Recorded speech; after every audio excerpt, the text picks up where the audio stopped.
Encyclopedia Chicago 1950 പ്രസിദ്ധീകരിച്ച അതിന്റെ 4ാമത്തെ വാള്യം. ഇതും കൂടി പറഞ്ഞിട്ട് നമുക്ക് വിഷയത്തിലേക്ക് കടക്കാം.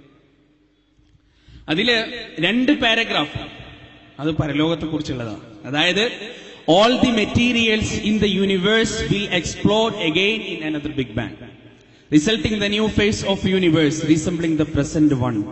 If the universe has not bound, the cosmological expansion will not halt, and the galaxies and stars will all die, leaving the cosmic into a cold and virtually empty. ഒരു ഒതന്റിസിറ്റിക്ക് വേണ്ടി പറഞ്ഞതാണ്. അതായത് ശാസ്ത്രം പറയുന്നത് ഈ ലോകത്തുള്ള എല്ലാ വസ്തുക്കളും ഒന്നുകൂടി പൊട്ടിത്തെറിക്കും.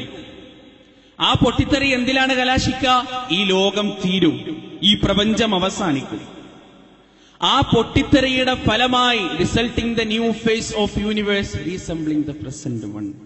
ആ പൊട്ടിത്തെറിയുടെ ഫലമായി ഉണ്ടാകുന്ന പ്രത്യേകമായ അവസ്ഥയിൽ നിന്ന് നാളിതുവരെ ഞാനും നിങ്ങളും കണ്ടിട്ടും കേട്ടിട്ടും ചിന്തിച്ചിട്ടും മനസ്സിലാക്കിയിട്ടും ഇല്ലാത്ത ഒരു പുതിയ ലോകത്തിന്റെ ആവിർഭാവം ഉണ്ടാകും. ഏതാണ് ആ പുതിയ ലോകം എന്നറിയോ? ആ പുതിയ ലോകം ഏതാണെന്നറിയോ? സൂറത്തുൽ അബസയിലൂടെ അല്ലാഹു സുബ്ഹാനഹു വ തആല നമുക്ക് പരിചയപ്പെടുത്തി തന്ന ലോകം. യൗമ യഫിറുൽ മർഉ മിൻ അഖീഹി وأمه وأبيه وصاحبته وبنيه لكل امرئ منهم يومئذ شأن يغنيه وجوه يومئذ مسفرة ضاحكة مستبشرة ووجوه يومئذ عليها غبرة ترهقها قترة أولئك هم الكفرة الفجرة. ബന്ധങ്ങൾക്ക് വിലയില്ലാത്ത, സെന്റിമെന്റ്സുകൾക്ക് വിലയില്ലാത്ത, കണ്ണുനീരിന് വിലയില്ലാത്ത, കൂട്ടുകാരന് വിലയില്ലാത്ത, മാതാവിനെ തിരിഞ്ഞു നോക്കാത്ത, പിതാവിനെ മൈൻഡ് ചെയ്യാത്ത, കൂട്ടുകാരനെ ഇട്ടെറിഞ്ഞു പോകുന്ന മാശറാവൻ സഭയെ കുറിച്ച് സൂറത്തുൽ അബസയിലൂടെ പടച്ച തമ്പുരാൻ പറഞ്ഞു തരികയാണ്. ആ മാശറയിൽ ശുപാർശകൾക്ക് സ്ഥാനമില്ല, ആ മാശറയിൽ സെന്റിമെന്റ്സുകൾക്ക് സ്ഥാനമില്ല. അമലുകൾ കുറഞ്ഞുകൊണ്ട് നരകത്തിന്റെ പാതാളത്തിലേക്ക് വലിച്ചിഴക്കപ്പെടുന്ന ഞാൻ എന്റെ മാതാവിന്റെ അടുത്തുപോയി ഞാൻ ചോദിക്കുകയാണ്, പൊന്നുമ്മ, ഉമ്മയുടെ കയ്യിൽ ഒരുപാട് അമലുണ്ട്, ഒരുപാട് അമലിന്റെ ഒരുപാട് കൂമ്പാരമുണ്ട്. ഇതാ ഉമ്മയുടെ പൊന്നുമകനായ ഞാനിതാ നരകത്തിന്റെ പാതാളത്തിലേക്ക് ആപതിക്കാൻ പോകുകയാ. എന്താണ് ആ നരകത്തിന്റെ അവസ്ഥ? തുമ്മലാ യമൂതു ഫീഹാ വലാ യഹ്യാ. അവിടെ ജീവിതമില്ല കേട്ടോ, അവിടെ മരണമില്ല കേട്ടോ. അതിന്റെ രണ്ടിനും നടുവിലുള്ള വല്ലാത്തൊരവസ്ഥയാണ്. ദീനരോധനങ്ങൾ മാത്രം ഉയരുന്ന വല്ലാത്തൊരവസ്ഥയുള്ള നരകത്തിന്റെ പാതാളത്തിലേക്ക് പൊന്നുമ്മ, ഉമ്മയുടെ ഈ പ്രിയപ്പെട്ട മകനിതാ വലിച്ചിഴക്കപ്പെടുകയാ. ഉമ്മയൊരൊറ്റ അമല് തന്നൊന്ന് സഹായിച്ചാൽ, ഉമ്മയുടെ കിതാബുകളിൽ രേഖപ്പെടുത്തപ്പെട്ട നന്മയുടെ ഓഹരിയിൽ നിന്ന് എനിക്ക് എന്തെങ്കിലും ഒന്ന് വിട്ടു തന്നാൽ ഒരുപക്ഷെ ഞാൻ സ്വർഗത്തിലേക്ക് പോയേക്കാം. ഉമ്മ, അതുകൊണ്ട് എന്നെ ഒന്ന് സഹായിക്കണേ എന്ന് പറയുന്ന സമയത്ത് എന്റെ പ്രിയപ്പെട്ട മാതാവ് ലോകത്ത് വെച്ച് എന്നോട് പറയുന്ന മറുപടി, പൊന്നുമോനെ, ഇത് പരലോകമാണടാ. ഇവിടെ ബന്ധങ്ങൾക്ക് സ്ഥാനമില്ല മോനെ, ഇവിടെ സെന്റിമെന്റ്സുകൾക്ക് സ്ഥാനമില്ല മോനെ, ഇവിടെ കണ്ണുനീരുകൾക്ക് സ്ഥാനമില്ല മോനെ, ഇവിടെ വിലപേശലുകളില്ല. 10 മാസം ഗർഭം ചുമന്ന യാതനയും വേദനയും സഹിച്ച മാതാവിന്റെ വാത്സല്യം ഈ ലോകത്തില്ല. നിനക്ക് വേണ്ടി മരുഭൂമി കടന്നുകൊണ്ട് അറബിയുടെ ആട്ടും തുപ്പലുമേറ്റ് കാലങ്ങളോളം നിനക്ക് വേണ്ടി പണിയെടുത്ത അവസാനം താടിമുടികൾ നിറച്ചുകൊണ്ട് നാട്ടിലേക്ക് തിരിച്ചു വന്ന നിന്റെ പിതാവിന്റെ വാത്സല്യത്തിന്റെ ചൂടി ലോകത്തില്ല മോനെ. നഫ്സ് നഫ്സിയാണ്, സ്വന്തം കാര്യം മാത്രമാണ്, സ്വന്തം കാര്യം മാത്രമാണ്.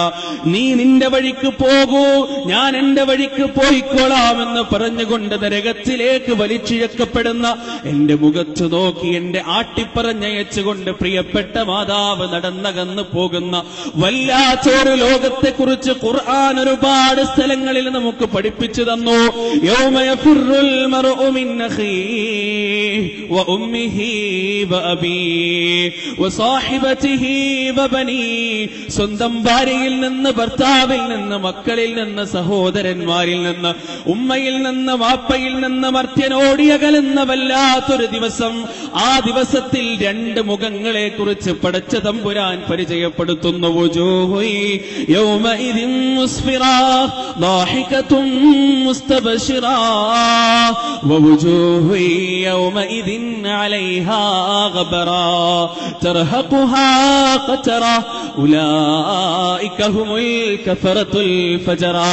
ആ മഅ്ശറാബൻ സഭയിൽ വെച്ച് ചില മുഖങ്ങളതാ പ്രകാശിക്കുകയാണ്, ചില മുഖങ്ങളതാ പുഞ്ചിരി തൂകുകയാണ്, മറ്റു മുഖങ്ങളതാ കുത്തിത്തറച്ചതുപോലെ വിഷമം കൊണ്ട്, ദുഃഖം കൊണ്ട്, കഠിനമായ വിരഹദുഃഖം സഹിക്കാൻ സാധിക്കാതെ താഴോട്ട് തല താഴ്ത്തിക്കൊണ്ട് നടക്കുകയാ.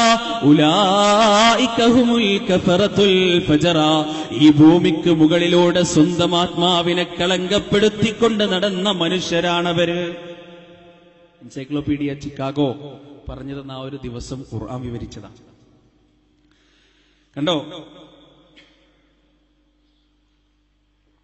രണ്ട് വിവരണത്തിന്റെയും വ്യത്യാസം കണ്ടോ നിങ്ങൾ? എൻസൈക്ലോപീഡിയ ചിക്കാഗോ വായിച്ച ഒരു മനുഷ്യനെ സംബന്ധിച്ചിടത്തോളം കാലാകാലം നന്നാവില്ല. ഓന് നന്നാവാൻ യാതൊരു ചാൻസും ഇല്ല. മറിച്ച് ഖുർആൻ പറഞ്ഞു തന്ന ഈ വിശദീകരണം ഒരാൾ വായിക്കുകയാണെങ്കിൽ, അത് ശരിയായ അർത്ഥത്തിൽ അയാൾ ഉൾക്കൊള്ളുകയാണെങ്കിൽ പിന്നെ ജീവിതത്തിൽ അയാൾ തെറ്റിപ്പോകില്ല. പിന്നെ ജീവിതത്തിൽ അയാൾ ഉമ്മയോട് കയർത്ത് സംസാരിക്കില്ല. പിന്നെ ജീവിതത്തിൽ അയാള് വാപ്പയോട് മുഖം കറുപ്പിച്ച് സംസാരിക്കില്ല. സഹോദരങ്ങളെ, നമ്മുടെ നാടിന്റെ ഏറ്റവും വലിയ ശാപം എന്താണെന്നറിയോ? ഏറ്റവും വലിയ ശാപം ഉമ്മയുടെ മുഖത്ത് നോക്കി തള്ളേ എന്ന് വിളിക്കാനുള്ള ധൈര്യവും ചങ്കൂറ്റവും മനസ്സിന്റെ ഉറപ്പുമുള്ള മക്കളുണ്ടായി എന്നുള്ളതാണ് നാടിന്റെ ഏറ്റവും വലിയ ശാപം. നിങ്ങൾക്കൊക്കെ പരിചയം ഉണ്ടാവും ഒരുപക്ഷെ മഞ്ചേരിയിലൊരു വീടുണ്ട് അത്രേ. ആ വീടിന്റെ പുറത്തുകൂടി നിങ്ങൾ നടന്നു പോകുമ്പോ ആ വീടിന്റെ ഉള്ളിൽ നിന്ന് വല്ലാത്തൊരു കരച്ചിൽ നിങ്ങൾക്ക് കേൾക്കാൻ പറ്റും അത്രേ. ആ കരച്ചിലിനൊരു പശ്ചാത്തലമുണ്ട്. എന്താണെന്നറിയോ? ആ വീട്ടില് ആകെ ഉണ്ടായിരുന്നത് ഒരു ഉമ്മയും ഒരു മകനുമാണ്. അങ്ങനെ മകൻ വളർന്ന് വലുതായി എന്തിനും പോന്ന തണ്ടും തടിയുള്ള ഒരു ആൺകുട്ടിയായി. ഉമ്മ മകനെ കല്യാണം കഴിച്ചു കൊടുത്തു. ഭാര്യ വീട്ടിലേക്ക് വന്നു, ജീവിതം തുടങ്ങി. ഒരുപാട് നാള് കഴിഞ്ഞു. ഒരു ദിവസം ഈ ഭാര്യക്കൊരാഗ്രഹം. എന്താണെന്നറിയോ? എനിക്ക് മാത്രം ഇരിക്കാൻ ഇവിടെ ഒരു കസേര വേണം, ഒരു ചൂരലിന്റെ കസേര. ആ കസേരയിൽ ഇവിടെ വേറെ ആരും ഇരിക്കാൻ പാടില്ല, ഞാൻ മാത്രമേ ഇരിക്കാൻ പാടുള്ളൂ. അങ്ങനെ ഒരു കസേര ഇവിടെ വേണം. ഭർത്താവ് വന്നപ്പോ പറഞ്ഞു, ഈ വീട്ടില് എനിക്ക് മാത്രം ഇരിക്കാൻ ഒരു ചെയർ വേണം. ഭർത്താവ് ചോദിച്ചു, അതെന്താണ്ടി അങ്ങനെ? എനിക്കെന്താ വട്ടായോ? അതല്ല, എനിക്കങ്ങനെ വേണം. എന്നായിക്കോട്ടെ, പ്രശ്നമില്ല, ഒരു കസേര വാങ്ങിച്ചാൽ അതിന് വലിയ ചെലവൊന്നുമില്ലല്ലോ. അങ്ങനെ ഒരു കസേര വാങ്ങിക്കൊടുത്തു. സ്വാഭാവികമായിട്ടും കസേര വാങ്ങിയപ്പോ ആ കസേര കണ്ട ഉമ്മ അതിലിരിക്കാൻ തുടങ്ങി. ഉണ്ടാവുമല്ലോ, ദിവസവും ഈ ഭർത്താവ് വീട്ടിലേക്ക് വരുമ്പോ ഇവള് തലയണ മന്ത്രത്തിലൂടെയും കുശുമ്പ് കുന്നായത്തിലൂടെയും ഈ ഉമ്മയ്ക്കെതിരെ പരാതി പറയാൻ തുടങ്ങി. സ്ഥിരമായിട്ട് ഇയാള് വരുമ്പോ കേൾക്കുക, നിങ്ങളുടെ ഉമ്മാനെ കൊണ്ട് ഇടങ്ങേറാണ്, അങ്ങനെയാണ് ഇങ്ങനെയാണ്, നിങ്ങളെ ഇഷ്ടമല്ല, എന്നെ ഇഷ്ടമല്ല, നിങ്ങൾ ഇന്നൊക്കെ വിൽക്കാൻ നടക്കാണ്, അങ്ങനെയാണെന്നൊക്കെ പറഞ്ഞ് ഉമ്മാനെ കുറിച്ച് കുശുമ്പ് കയറ്റി. ഒരു ദിവസം ഈ കുശുമ്പിങ്ങനെ അതിന്റെ ഏറ്റവും മൂർധന്യാവസ്ഥയിൽ ഇങ്ങനെ എത്തി നിൽക്കാണ് കേട്ടോ. അങ്ങനെ ഒരു ദിവസം ഈ മനുഷ്യൻ വീട്ടിലേക്ക് കയറി വരുമ്പോ ഉമ്മ ഇങ്ങനെ ആ കസേരയിൽ ഇരുന്നിട്ട് എന്തോ വായിക്കുക അങ്ങനെ ചെയ്യാണ്. ഇയാള് ഗ്രിൽസ് തുറന്ന് ചാടിക്കയറി ഉമ്മാന്റെ വയറ്റത്തൊരൊറ്റ ചവിട്ടി. മഞ്ചേരിയിൽ നടന്ന സംഭവമാണത്രേ. ഗ്രില്ല് തുറന്ന് ചാടിക്കയറി ഉമ്മയുടെ വയറ്റത്തേക്ക് ഒരൊറ്റ ചവിട്ടി. എന്നിട്ട് ചോദിച്ചു, തള്ളേ, നിങ്ങൾക്ക് നാണല്ലേ? എന്റെ പെണ്ണുങ്ങൾക്ക് ഇരിക്കാൻ വേണ്ടി ഞാൻ വാങ്ങിച്ചു കൊടുത്ത കസേരയിൽ ഇരുന്ന് കണ്ട് പുസ്തകം വായിക്കാൻ നാണല്ലേ നിങ്ങൾക്ക് തള്ളേ എന്ന് ആ ഉമ്മയുടെ മുഖത്ത് നോക്കി ഈ മനുഷ്യൻ ചോദിച്ചത്രേ. വയറ് പിടിച്ചുകൊണ്ട് ആ ഉമ്മ പറഞ്ഞു, മോനെ, എന്തൊരു ശക്തിയാണ്ടാ നിന്റെ കാലിന്, എന്തൊരു ശക്തിയാണടാ നിന്റെ കാലിന്. സഹോദരങ്ങളെ, ഒന്ന് ആലോചിച്ചു നോക്ക്. ഏതൊരു വയറ്റിലാണോ അവൻ ചവിട്ടിയത്, ആ വയറ്റിലാണ് 25 വർഷം മുമ്പ് 10 മാസക്കാലം ചുരുണ്ടു കിടന്നത്. ആ വയറ്റിൽ നിന്ന് കിട്ടുന്ന വെള്ളം, അവിടെ നിന്ന് കിട്ടുന്ന ഭക്ഷണം, അതിനുശേഷം ജനിച്ചു വീണതിന് ശേഷം ആ ഉമ്മയുടെ കരങ്ങളും ആ ഉമ്മയുടെ ചുണ്ടുകളും ആ ഉമ്മയുടെ മാരടവും ആ ഉമ്മയുടെ കണ്ണുനീരും നൽകിയ ചൂടേറ്റുകൊണ്ടാണ് അവൻ വളർന്നത്. പക്ഷേ ഒരു നിമിഷത്തിൽ വികാരം അവനെ കൈയടക്കിയപ്പോ, വികാരം അവന്റെ മനസ്സിനെ കീഴടക്കിയപ്പോ ഗ്രില്ല് തുറന്ന് ചാടിക്കയറി താൻ 10 മാസം കിടന്നിരുന്ന ഉമ്മയുടെ വയറ്റത്തേക്ക് ആഞ്ഞച്ചവിട്ട് ഡയലോഗ് പൊട്ടിക്കാൻ മാത്രമുള്ള മൃഗമായി മാറിയ മനുഷ്യൻ. അല്ലെ, ശാപം 21-ാം നൂറ്റാണ്ടിന്റെ ശാപം. ഇത് മഞ്ചേരിയിലുള്ള ഏതെങ്കിലും ഒരു വീട്ടിലുള്ള ഏതെങ്കിലും ഒരു യുവാവിന്റെ സംഭവമോ അല്ലെങ്കിൽ ഏതെങ്കിലും ഒരു യുവാവിന്റെ സ്വഭാവമോ അല്ല, മറിച്ച് ആ യുവാവെന്ന് പറയുന്നത് 21-ാം നൂറ്റാണ്ടിനെ പ്രതിനിധീകരിക്കുന്ന യുവത്വമാണ്, യുവത്വത്തിന്റെ പ്രതീകം. അല്ലേ, ഇവിടെ ഇരിക്കുന്ന ഉമ്മമാർക്കറിയാം എങ്ങനെയാണ് മക്കളെ പെരുമാറുന്നത്. രാത്രി വൈകി വീട്ടിലേക്ക് വന്നു കഴിഞ്ഞാൽ എവിടെയാടാ നീ പോയത് എന്ന് ചോദിച്ചാൽ അതിന് മറുപടിയായി നല്ല ഒരു മറുപടി തരാം.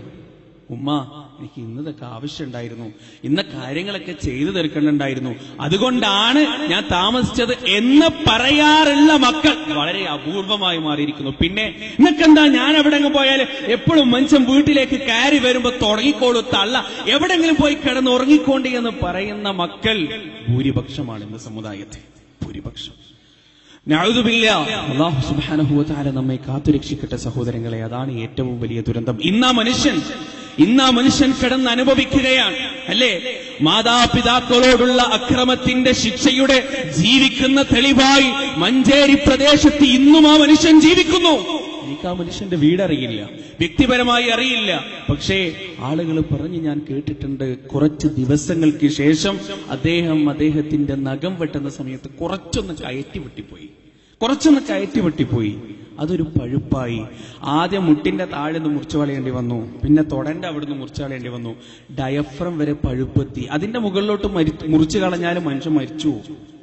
അതിന്റെ മുകളിലോട്ട് പഴുപ്പ് കയറി ഇന്ന് യാതനയും വേദനയും അനുഭവിച്ചു, ഒരു ക്യാൻസറിനേക്കാൾ വേദന അനുഭവിച്ചുകൊണ്ട് വീടിന്റെ 4 മതിലുകൾക്കുള്ളിൽ ആ മനുഷ്യൻ ജീവിക്കാൻ. സുബ്ഹാനല്ലാഹ്, അല്ലാഹു കാത്തുരക്ഷിക്കട്ടെ സഹോദരങ്ങളെ. അല്ലെ, ഉമ്മയോടും വാപ്പയോടും അനാവശ്യമായി പെരുമാറിയാൽ പടച്ചതമ്പുരാൻ ഈ ദുനിയാവിൽ നിന്ന് വിട്ടുപിരിയുന്നതിന്റെ മുന്നേ ശിക്ഷ തരുമെന്നതിന്റെ ജീവിക്കുന്ന തെളിവാണ് മഞ്ചേരി പ്രദേശത്ത് ഇന്നും നമുക്ക് കാണാൻ സാധിക്കുന്നത്. ഇന്ന് രാവിലെ വീട്ടിൽ നിന്ന് പുറത്തേക്ക് ഇറങ്ങി വരുമ്പോ ഉമ്മ പറഞ്ഞു, മോനെ മരുന്ന് കഴിഞ്ഞിട്ടുണ്ട്. ഇപ്പൊ നമ്മൾ എന്താ ചെയ്തത്? തിരിഞ്ഞു നോക്കി, താളെ വീടിന്റെ അകത്ത് പോയി ഇരുന്നോ, മരുന്ന് വാങ്ങിച്ചെന്നാ കഴിക്കൂല്ല. എന്നിട്ട് ആള് വീട്ടിൽ നിന്ന് പുറത്തിറങ്ങുമ്പോ തുടങ്ങും വെറുതെ ചെരക്കാൻ. നമുക്ക് ഒരുപാട് വിഷമുണ്ടായി. പുള്ളിത്തറ്റത്തിന്റെ അറ്റം കടിച്ചു പിടിച്ചുകൊണ്ട് വീടിന്റെ അകത്തലങ്ങളിലേക്ക് ഒരു മഹാസങ്കടത്തിന്റെ സാഗരം കടിച്ചു പിടിച്ചുകൊണ്ട് അകത്തേക്ക് പോയി. ചുക്കിച്ചുളിഞ്ഞ നിന്റെ ഉമ്മയുടെ കവിൽത്തടങ്ങളിലൂടെ ചാലിട്ടൊഴുകിയ കണ്ണുനീരിന് നിന്റെ മുന്നിൽ വിലയില്ലെങ്കിലും ഒരു നാടിനെ മുഴുവനും ചുട്ടുകരിക്കാൻ, മഹാസാഗരത്തിന്റെ കടൽ വെള്ളത്തെ മുഴുവനും മലിനീകൃതമാക്കാൻ അതിന് ശക്തിയുണ്ട്. അല്ലാഹുവിന്റെ പക്കൽ റിദല്ലാഹു ഫീ റിദൽ വാലിദൈൻ വസുഖ്തുല്ലാഹു ഫീ സുഖ്തുൽ വാലിദൈൻ. അല്ലാഹുവിന്റെ തൃപ്തി, അല്ലാഹുവിന്റെ പ്രീതി. ചുക്കിച്ചുളിഞ്ഞ് തുളിയുള്ള, എല്ലുകൾ ശോഷിച്ചുപോയ, കണ്ണിന് കാഴ്ചയില്ലാത്ത, ചെവിക്ക് കേൾവിയില്ലാത്ത, ഇംഗ്ലീഷ് അറിയാത്ത, ഫിലോസഫി അറിയാത്ത, എക്കണോമിക്സ് അറിയാത്ത, ലോകത്തിന്റെ തുടിപ്പറിയാത്ത, ചുക്കിച്ചുളിഞ്ഞ സൗന്ദര്യമില്ലാത്ത, ശബ്ദമാധുരിയില്ലാത്ത നിന്റെ മാതാവിന്റെ കണ്ണുനീരിന് നിന്റെ മുന്നിൽ വിലയില്ലെങ്കിലും അതിന് വില ഒരു സ്ഥലത്തുണ്ട്. 7 ആകാശങ്ങൾക്ക് മുകളിലിരുന്നു കൊണ്ട് ഈ ലോകത്തിന്റെ സ്പന്ദനത്തെ നിയന്ത്രിക്കുന്ന അല്ലാഹ്, ആ റബ്ബിന്റെ മുന്നിൽ ആ ഉമ്മയുടെ കണ്ണുനീരിന് വിലയുണ്ട് എന്ന് മനസ്സിലാക്കണമെങ്കിൽ സഹോദരങ്ങളെ, നമ്മുടെ യുവാക്കളെ ഖുർആൻ ഒന്ന് വായിച്ചു നോക്കണ്ടേ?